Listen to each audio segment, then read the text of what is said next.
지난 시간에 그 제자들이 그 예루살렘을 떠나지 않고 다락방에서 모여가지고 여자들과 또 예수의 어머니 마리아와 그리고 예수의 아우들과 더불어 마음을 같이하여 오로지 기도에 힘쓰는 것을 우리가 보았습니다.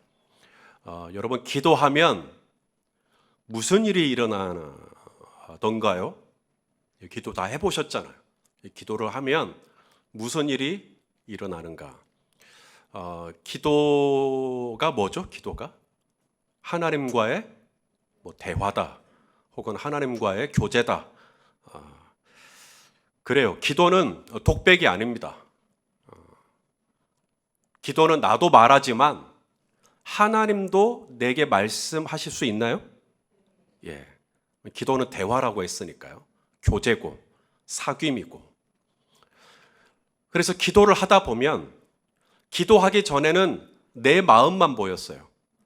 나의 어떤 속상한 마음, 나의 어떤 무거운 마음, 나의 어떤 눌리는 마음, 내 마음만 보였는데 이제 기도를 시작합니다. 기도를 하다 보면 내 마음만 보이는 게 아니라 이제는 내 기도를 들으시는 하나님 아버지의 마음이 내 안에 이렇게 들어오기 시작합니다. 오늘 베드로 사도에게 그 같은 일이 일어난 겁니다. 다락방에서 120명쯤 되는 사람들이 모여서 이제 기도를 하는데, 기도를 하면 할수록 이 베드로의 마음 안에 하나님 아버지의 마음이 계시가 되는 거죠. 깨달아지는 겁니다. 특별히 어떤 마음이냐면, 지금 가룟 유다가 없잖아요. 이 가룟 유다가 죽었거든요. 그래서 가룟 유다가 어떻게 죽었는지, 왜 죽었는지는 다음 주에 말씀을 드리도록 하고요. 이 가룟 유다가 원래는 12명, 제자들이 12명의 이 유다가 있었는데, 유다가 죽고 나니까 이제 이 한 자리가 비게 되죠. 그래서 이 비어있는 유다의 자리, 공석에 대한 어떤 부담감이 이 베드로 사도 안에 기도하면 기도할수록 계속해서 그 어떤 부담감이 막 들어오는 거예요. 이것은 베드로의 마음이 아닙니다. 하나님 아버지의 마음이지. 왜 베드로는 11명의 제자, 유다가 없이 11명의 제자로 충분하죠. 11명도 어디예요? 그런데 11명으로 그냥 머무르지 않고 굳이 가룟 유다의 빈자리를 꼭 채우려고 했을까? 왜 그랬을까? 이제 여기에 이제 많은 학자들이 이런저런 이야기를 하시는 것 가운데 가장 많은 지지와 그리고 호응을 얻는 것은 이 12라고 하는 숫자의 의미 때문에 그래요. 이 히브리어에서 12는 완전수입니다. 성부, 성자, 성령 3이죠. 그렇죠? 성부, 성자, 성령을 의미하는 3에다가 동서남북을 의미하는 4죠. 이 3에서 4를 곱하니까 몇이 되는 거예요? 12가 되는 겁니다. 성부, 성자, 성령이 지구의 동서남북 온 땅을 충만하고 온 땅에 다스리고 있고, 이 완전수가 12예요. 그래서 3에서 4를 곱하면 12가 되지만 3에서 4를 더하면 뭐가 되죠? 7이 됩니다. 그래서 7도 완전수가 되는 거예요. 구약에 야곱의 아들이 몇 명이죠? 12명입니다. 그래서 이스라엘이 총 몇 개 지파로 나누어져요? 12개 지파로 나누어져요. 12가 완전수이기 때문에 그래요. 대제사장, 이스라엘에게는 대제사장이 있죠. 대제사장의 가슴에 흉패가 있어요. 이 흉패에도 12개의 보석이 달려 있어요. 위로는 3줄, 위로는 3개, 밑으로는 4개.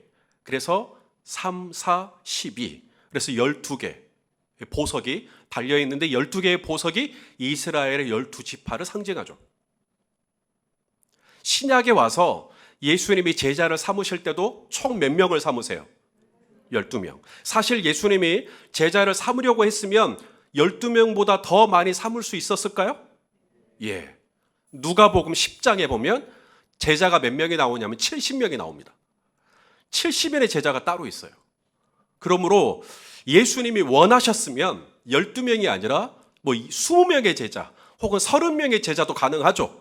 그런데 왜 굳이 예수님은 12명으로 제한하셨을까? 바로 이 12라고 하는 숫자가 가지고 있는 의미가 아니겠는가라고 보는 거죠. 그런 의미에서 이제 베드로 사도도 12라고 하는 이 숫자의 의미가 있으니 구약의 12지파와 신약의 12제자가 이게 맞아야 되잖아요. 그러므로 한 명을 채워야겠다.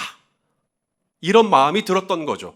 또 예수님이 마태복음에 직접적으로 이렇게 언급하시기도 하셨어요. 마태복음 우리 19장 28절 말씀입니다. 읽어보시죠. 시작. 예수께서 이르시되 내가 진실로 너희에게 이르노니 세상이 새롭게 되어 인자가 자기 영광의 보좌에 마지막 날이 된 겁니다.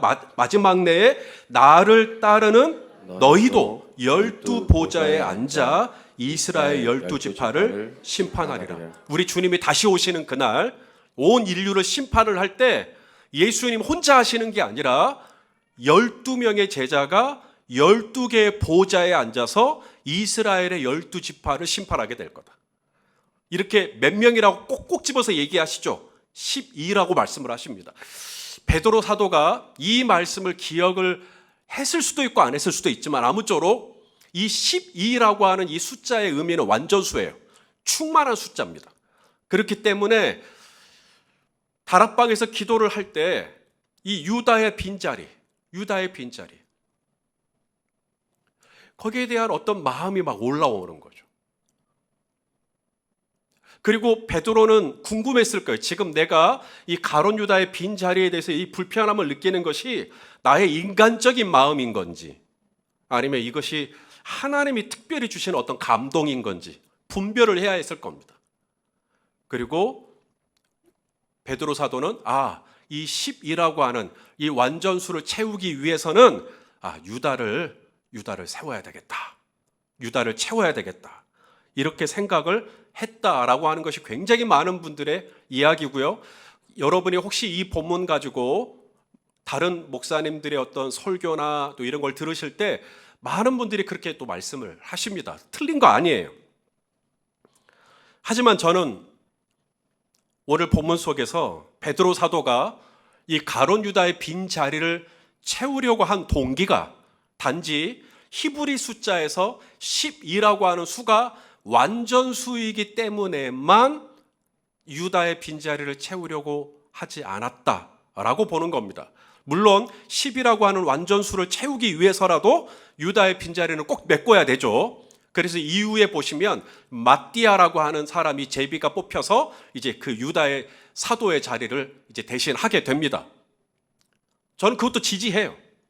그런데 오늘 본문을 보니까요, 사도 베드로가 이 유다의 빈자리를 채우려고 했던 좀 더 근본적인 동기가 있습니다. 그것은 바로 하나님의 말씀 때문이에요. 물론 예수님이 직접적으로 제자들에게 승천하시기 전에 유다의 빈자리를 채워라 라고 말씀하신 적 없어요. 직접적으로. 베드로도 다락방에서 기도하다가 자리에서 일어나가지고 내 생각에는 저 빈자리를 채우는 게 좋겠다. 본인의 생각이나 본인의 의견이나 본인의 주장이라고 말하지 않아요. 대신에 베드로가 유다의 빈자리를 채워야 하겠다라고 하는 그 마음이 어디서부터 오냐면 하나님의 말씀으로부터 왔다는 것을 인용을 합니다. 그래서 오늘 본문이 끝나는 20절에 보시면 시편 말씀을 인용을 해요. 우리 한번 읽어보겠습니다. 20절 말씀 시작. 시편에 기록하였으되 그의 거처를 황폐하게 하시며 거기 거하는 자가 없게 하소서 하였고 또 일렀으되 그의 직분을 타인이 취하게 하소서 하였도다. 자, 베드로가 왜 유다의 빈자리를 채우려고 했던가? 그것이 12라고 하는 이 완전수를 채워야 되니까 우리 한 사람을 뽑아야겠다. 이게 아니라 시편에 하나님의 말씀에 이미 예언되어 있다는 거예요. 하나님이 분명히 말씀하셨다는 거예요. 그러면서 베드로가 인용한 시편 말씀이 정확히 어디냐면 시편 69편 25절 말씀입니다. 우리 한번 읽어보겠습니다. 시작.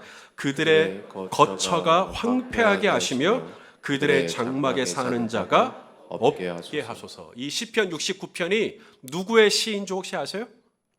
예, 다윗의 시입니다. 다윗이 생전에 여러분 원수들이 그 주변에 많았어요, 적었어요? 많았죠. 뻑하면 사람들이 다 다윗 죽이려고 그랬거든요. 그래서 다윗이 지금 원수들이 너무 많으니까, 자기 죽이려고 하는 원수들이 너무 많으니까 하나님께 기도한 겁니다. 하나님, 저 원수들의 거처가 황폐하게 해주십시오. 저 원수들이 사는 장막에는 아무도 안 살게 해주십시오. 이 말이 무슨 말이에요? 다 죽여달라는 이야기죠. 이 기도를 우리가 그렇게 흠모하는 다윗이 했어요. 성경에는 원수를 축복하고 원수를 사랑하라고 말씀하십니다. 우리 다 알고 있어요. 그런데 다윗은 원수를 축복하는 게 아니라 원수를 저주하죠. 저 원수의 거처가 황폐하게 해주십시오. 원수의 장막이 사람이 살지 못하는 곳이 되게 해주십시오. 이게 지금 다윗의 기도입니다. 여러분, 우리가 시편 말씀을 알죠? 시편이 1편부터 몇 편까지 있어요? 150편까지 있거든요. 굉장히 많죠. 근데 시편이 150편까지 있는데 세 카테고리로 나눠져요. 찬양시가 있고 감사시가 있고 한탄시가 또 있어요. 자, 150편의 이 시 중에 어떤 게 가장 많을 것 같아요? 1번 찬양시, 2번 감사시, 3번 한탄시.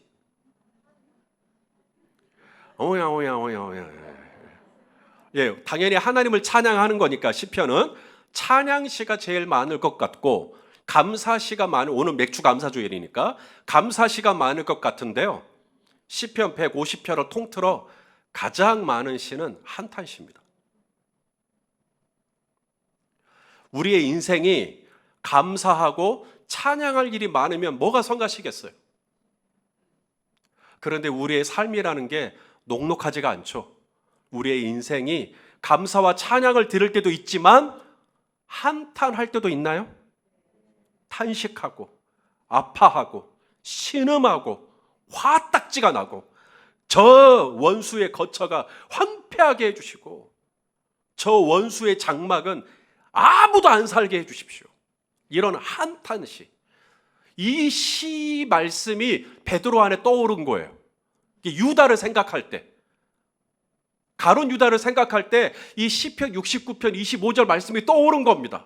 저 원수의 거처가 황폐하게 하시고 그 장막에는 사람이 살지 않게 하소서. 이 말씀이 왜 떠오르지? 근데 하나가 더 떠오르는 거죠. 이번에는 시편 109편 8절 말씀이 또 떠오르는 겁니다. 읽어보시죠. 시작. 그의 연수를 짧게 하시며 그의 직분을 타인이 빼앗게 하시며. 이 말씀들이 막 떠오르는 거죠. 언제 떠올라요? 그때 그 말씀이 기도할 때. 성도 여러분, 이래서 기도가 축복인 거예요. 기도가 왜 우리에게 축복이냐면, 기도를 하면 많은 생각들이 떠오를 수 있는데 특별히 뭐가 떠오르냐면 하나님의 말씀이 떠올라요. 기도할 때. 기도하기 전에는 그 말씀 안 떠올라요. 근데 기도를 하다 보니까 시편 69편 말씀이 떠오르고, 또 기도를 하다 보니까 시편 109편 말씀이 떠오르는 거죠. 성도 여러분, 기도를 할 때 왜 이런 말씀들이 자꾸 떠오를까요? 그냥 내가 그 말씀을 암송하고 있기 때문입니까? 아니죠. 하나님이 기도하다 보면 기도가 대화잖아요. 나도 하나님께 말씀을 하지만 하나님도 나에게 말씀을 걸어오실 수 있다는 거죠. 그게 말씀을 떠오르는 것으로 말씀을 걸어와요. 하나님, 왜 자꾸 이 말씀이 떠오를까요? 시편 69편 25절 말씀이 왜 자꾸 떠오르죠? 시편 109편 8절 말씀, 그의 연수를 짧게 하시며 그의 직분을 타인이 빼앗게 하소서. 왜 하나님 이 말씀이 자꾸 떠오르는 겁니까? 하나님의 마음이, 하나님이 지금 그 말씀으로 지금 베드로 사도에게 말씀을 걸어온 거니까 자꾸 묵상을 하는 겁니다. 하나님 뭐예요? 하나님 뭘 말씀하시고자 하시는 거예요? 유다의 빈자리를 채우라는 거구나. 그래서 자리에서 일어난 겁니다. 그리고 이걸 나눈 거예요, 사람들에게. 자꾸 이 말씀이 떠오른다. 그랬더니 그 다락방에 있던 사람들이 베드로 사도가 하나님의 감동을 받은 걸 이 공동체가, 교회가 함께 확증을 해줘요. 그것은 당신 개인의 의견이 아닙니다. 하나님이 지금 우리 공동체에 하시고 싶은 말씀인 것 같습니다. 그래서 이후에 보시면 교회가 이제 2명의 후보를 선출을 하고 그 중에서 제비를 뽑아서 마띠아가 채워지는, 그렇게 해서 12사도가 다 채워졌어요. 그리고 나서 기도를 하는데 오순절 성령이 임한 거예요. 이게 준비 과정이었던 겁니다. 베드로의 이 과정이 없었으면 어쩔 뻔했어요. 기도를 하다 보면 기도하기 전에는 내 마음이 보여요. 내 기분이 보이고 내 감정이 보이고 내 느낌이 보이고, 그러니 기도를 하다 보면 자꾸 하나님 아버지의 마음이 내 안에 투영이 되는 거죠. 하나님은 이런 생각을 가지고 계시구나. 기도에 대한 정의가 참 많아요. 기도는 대화다, 기도는 교제다, 또 기도는 호흡이다. 그런 말 들어봤어요? 기도는 그리스도인의 호흡이다, 기도는 그리스도인의 능력이다. 좋아요.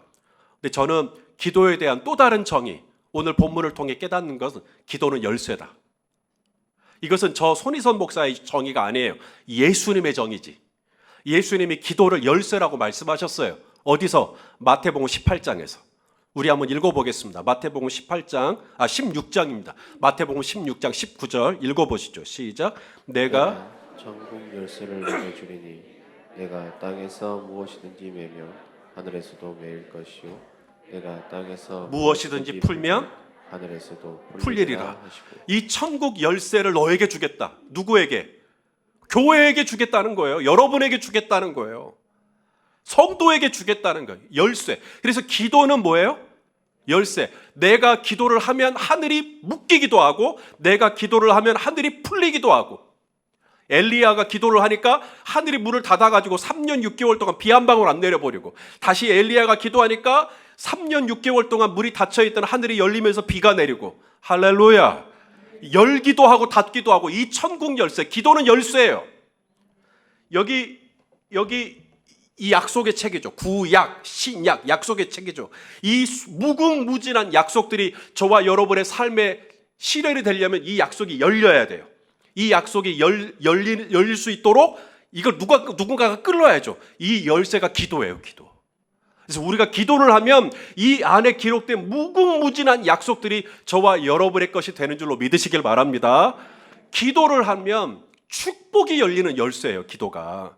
그래서 우리가 기도를 하면 하나님의 많은 축복을 받는데, 많은 축복을 받는 것 중에 하나가 뭐냐면 하나님 아버지의 마음이 막 깨달아져요. 하나님 아버지의 마음이. 옛날에는 유다의 빈자리를 볼 때 싸다 싸 이런 생각이 들었어요.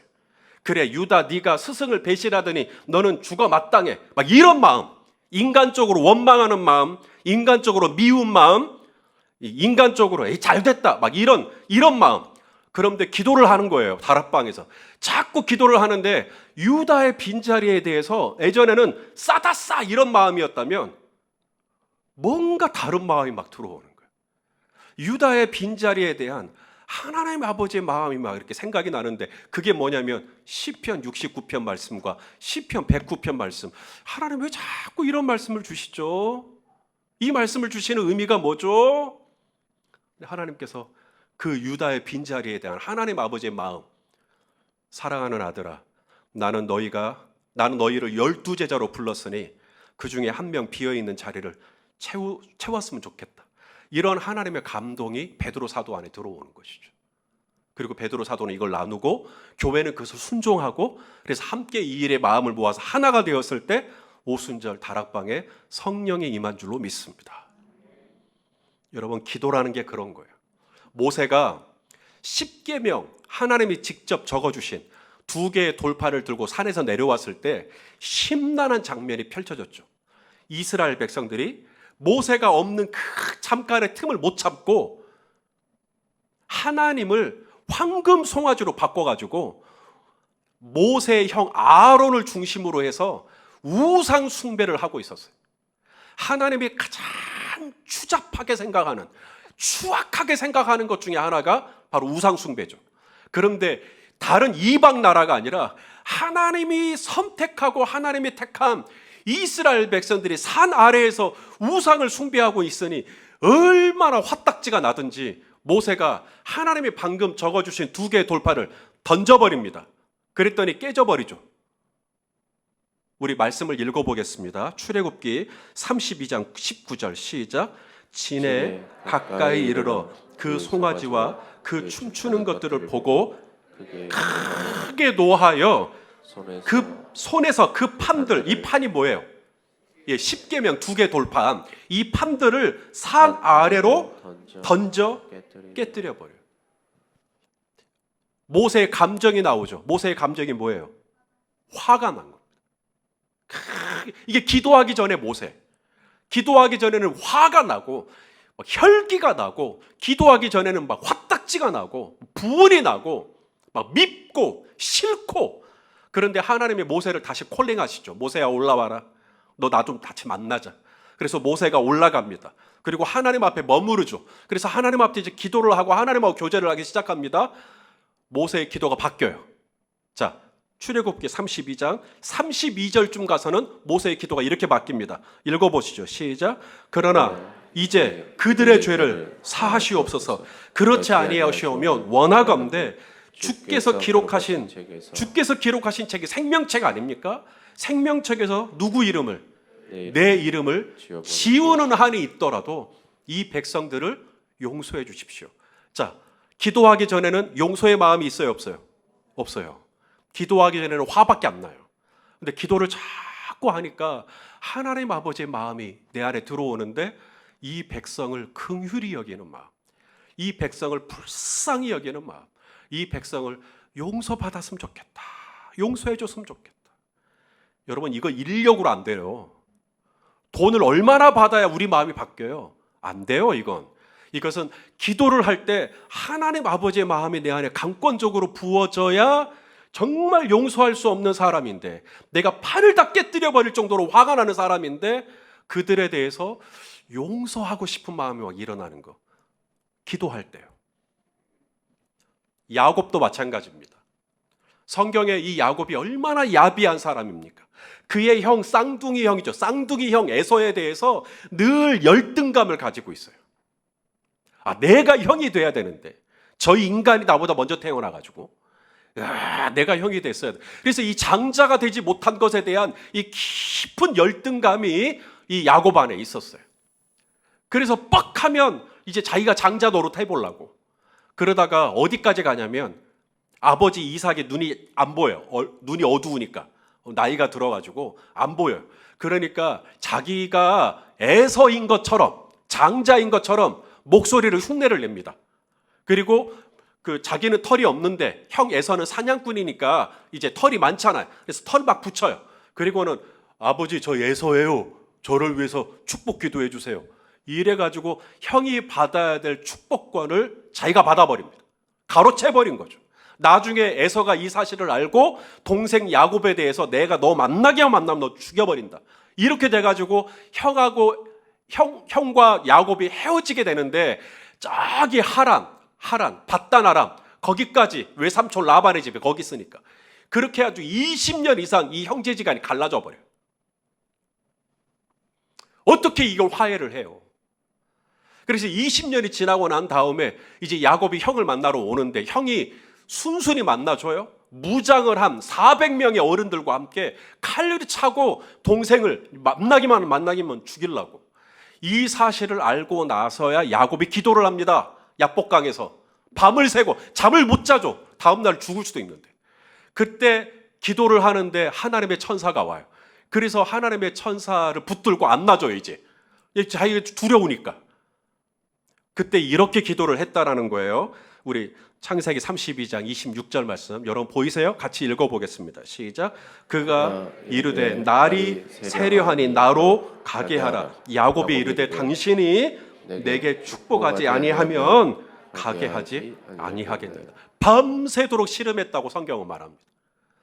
야곱의 기도 제목은 딱 하나밖에 없어요. 그 순간에는 나를 축복해 주지 않으면 난 안 됩니다. 나를 축복해 주셔야 내가 이 문제가 풀어지겠습니다. 나를 축복해 주십시오. 그래서 야곱이 이날 축복을 받나요, 안 받나요? 받죠. 어떤 축복을 받죠? 돈이 더 많아졌죠. 땅이 더 넓어졌죠. 건물이 더 늘어났죠. 지위가 더 높아졌죠. 아니죠. 야곱이 이날 받은 축복은 다른 축복이 아닙니다. 야곱이 바뀌어요. 야곱이 바뀝니다. 내 이름이 뭐냐? 저 야곱입니다. 앞으로 더 야곱이라고 부르지 마라. 자, 우리 창세기 32장 28절 말씀입니다. 읽어보시죠. 시작. 그가 이르되 내 이름을 다시는 야곱이라 부를 것이 아니요 뭐라고 불러요? 이스라엘이라 부를 것이니 이는 내가 하나님과 및 사람들과 겨루어 이겼음이니라. 여러분, 누가 바뀌었어요? 야곱이 바뀌었어요? 에서가 바뀌었어요? 야곱이 바뀐 겁니다. 좀 더 다르게 질문할게요. 기도하는 야곱이 바뀐 겁니까? 기도를 안 하고 있는 에서가 바뀐 겁니까?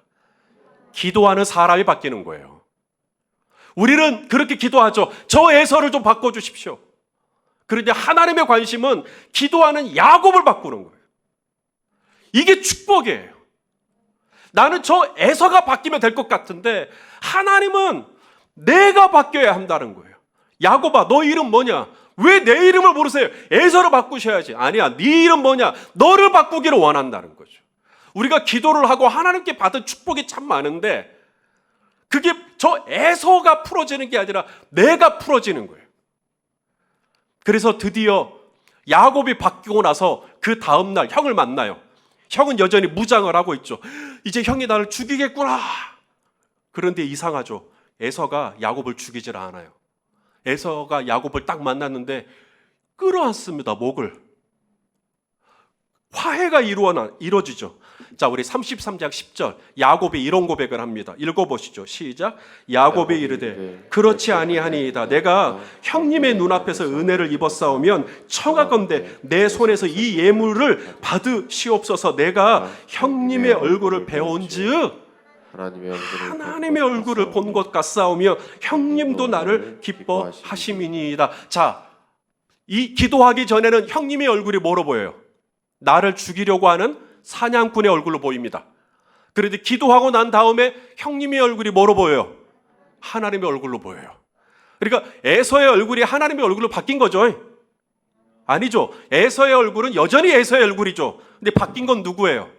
기도하는 야곱이 바뀐 겁니다. 그러니까 내 주변에 있는 사람들이 다 예뻐 보이기 시작하는 거예요. 이게 축복이죠. 내 상황은 하나도 안 바뀌었어요. 여전히 에서는 무장을 하고 오고 있어요. 그런데 내가 바뀌니까, 내가 이스라엘이 되고 나니까, 내가 기도하고 나니까 하나님이 나를 바꿔주시니까 형님의 얼굴을 보는데 하나님의 얼굴 보는 것 같네요. 느헤미야도 마찬가지입니다. 여러분, 느헤미야가 누굽니까? 바사 제국의 대페르시아 제국의 술 맡은 관원장이었어요. 아닥사스다 왕. 옛날에 고대 왕들은 술에 독을 넣어가지고 독사를 해서 죽는 경우가 왕왕 있었죠. 그래서 왕이 다른 직분 몰라도 당신의 술을 주장하는, 당신이 마시는 이 술을 맡은 이 관원은 아무나 안 뽑아요. 왕이 완전히 신뢰할 만한 사람만 뽑지. 그 사람이, 아닥사스다 왕이 신뢰했던 사람이 누구냐면 바로 느헤미야였습니다. 그런데 이 느헤미야가 이 좋은 관직이잖아요. 얼마나 좋은 보직이에요. 왕의 술 맡은 관원장으로 있다라는 게 사회적으로 봤을 때, 세상적으로 봤을 때 이보다 더 좋은 보직이 없죠. 그런데 느헤미야가 기도를 해요. 금식을 하고 기도했다 그랬어요. 금식을 하고 기도를 하는데 하나님 아버지의 마음이 자꾸 부어지는 겁니다. 어떤? 저기 예루살렘, 본인의 고국이죠. 저기 예루살렘의 성벽이 다 무너져 버렸어. 성벽이 회파돼 버렸어. 성벽이 없으면 외세가, 이방 나라들이 얼마나 많이 쳐들어올 겁니까? 오메 우리나라 어쩐데, 우리 민족 어쩐데. 기도를 하면 할수록 본인이 가지고 있는 사회적인 포지션도 있고 얼마나 좋은 관직인데도 불구하고 자꾸 고국 예루살렘의 이 무너진 성벽에 대한 부담이 막 자기 때문에 무너진 것도 아닌데, 저 성벽을 누군가가 다시 얼른 재건해야 되는데, 저 성벽을 누군가가 빨리 세워야 되는데. 근데 기도를 하면 할수록 하나님이 네가 해라. 자꾸 그런 마음을 주시는 거예요. 그래서 아닥사스다 왕에 기도하고 말을 해요. 제가 좀 가서 제 고국으로 돌아가서 좀 할 수 있을까요? 여러분, 페르시아에서 예루살렘까지 거리가 옆이 아니에요. 바로 페르시아에서 예루살렘까지 직선 거리만 1,500km가 넘습니다. 그 거리를 가서 52일 만에, 2달도 안 되죠. 52일 만에 성벽을 다 재건하고 돌아와요. 기도를 하기 전과 기도를 한 후에 하나님 아버지의 마음이 내 안에 들어오더라는 겁니다. 에스더도 마찬가지입니다. 에스더가 누굽니까? 왕의 부인입니다. 왕 후예요. 그런 좋은 게 어디 있어요? 유대인이라고 하는 소수민족 출신임에도 불구하고 바사 제국의 아수에로 왕의 부인이 된 거예요. 간택이 된 겁니다. 얼마나 좋은 자리예요. 그런데 기도를 하는데 위기를 당한 자기의 민족, 목숨이 지금 위태로운 유대 민족에 대한 안타까운 마음이 이 에스더, 이 왕후의 마음 안에 막 들어오는 것이죠. 그래서 왕이 왕후를 부르지도 않았는데 왕후가 목숨을 걸고 나가요. 기도하고. 그리고 이 민족을 살려달라고 말을 하는 거죠. 그래서 유대 민족이 살게 됩니다. 기도하기 전에는 내가 가지고 있는 위치가 중요하죠. 기도하기 전에는 내가 누리고 있는 게 중요하죠. 근데 기도를 하고 나면 자꾸 하나님이 어떤 걸 막 보여주세요. 어떤 걸 막 이렇게 하나님의 마음이 막 내 안에 부어지는 것이죠. 전에는 가룟 유다의 빈자리가 그렇게 황하지 않았어요. 그런데 기도를 하면 할수록 자꾸 그 자리에 대한 뭔가 하나님이 하실 말씀이 있는 것 같은 느낌이 막 드는 것이죠. 하나님, 이 느낌이 뭐죠? 제 안에 이 불편한 마음이 뭐죠? 근데 성경 말씀이 떠오르는 겁니다. 시편 69편 25절. 저 악인의 거처가 황폐하게 되고 저 악인의 장막이 사람이 살지 못하게 하소서. 또 시편 109편 8절 말씀이 떠오르는 거예요. 그 연수가 짧아지게 하시고 그의 직분을 타인이 빼앗게 하소서.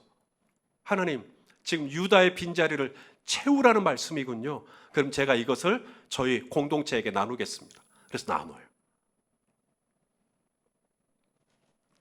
사랑하시는 성도 여러분, 기도의 축복이라는 게 그거예요.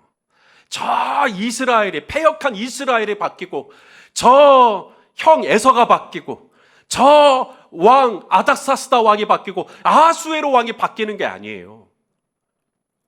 이스라엘은 안 바뀌고 형도 안 바뀌고 아닥사스다 왕도 안 바뀌어요. 근데 누가 바뀌냐면 이스라엘이 바뀌는 게 아니라 모세가 바뀌어요. 모세가 용서하고 싶은 마음이 일어나는 거예요. 그래서 이스라엘이 살게 되는 거예요. 형이 바뀌었으면 좋겠는데 야곱이 바뀌는 거예요. 야곱이 바뀌니까 형을 바라보는 야곱의 눈꺼풀이 달라지는 거죠. 아닥사스다 왕이 바뀌는 게 아니라 느헤미야가 바뀌니까 예루살렘 성벽을 재건을 하고 에스더가 바뀌니까 위태로운 유대 민족이 다 살게 되는.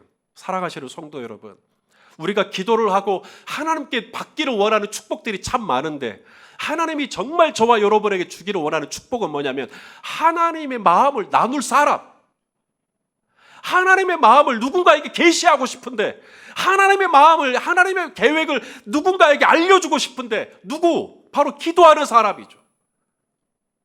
하나님은 오늘도 당신의 마음을 나눌 사람을 찾고 있어요. 그 사람이 바로 기도하는 사람이고 그 기도하는 사람이 되셔서 우리 성도님들 하나님 아버지의 마음을 품게 되고, 그래서 이전에는 내 마음이 중요하고 내 기분이 중요하고 내 감정이 중요하고 내 느낌이 중요했는데 기도하고 난 이후에는 하나님 아버지의 마음이 내 마음이 되어서 하나님 아버지의 뜻이 내 뜻이 되어서 이제는 정말 그 마음과 그 뜻에 합당하게 살아가는 마음이 되어 저와 여러분을 통해 이스라엘이 회복되고 에서와의 관계가 회복되고 나와 같이 사는 사람들과의 관계가 회복되는 기도를 통해 충만한 하나님의 은혜를 누리는 우리 모두가 될 수 있기를 예수 그리스도의 이름으로 축원합니다. 기도하겠습니다. 하나님 아버지, 우리를 자꾸 이 기도의 자리로 불러주셔서 감사합니다. 하나님, 벌써 4주째 기도에 대해서 말씀을 나눕니다.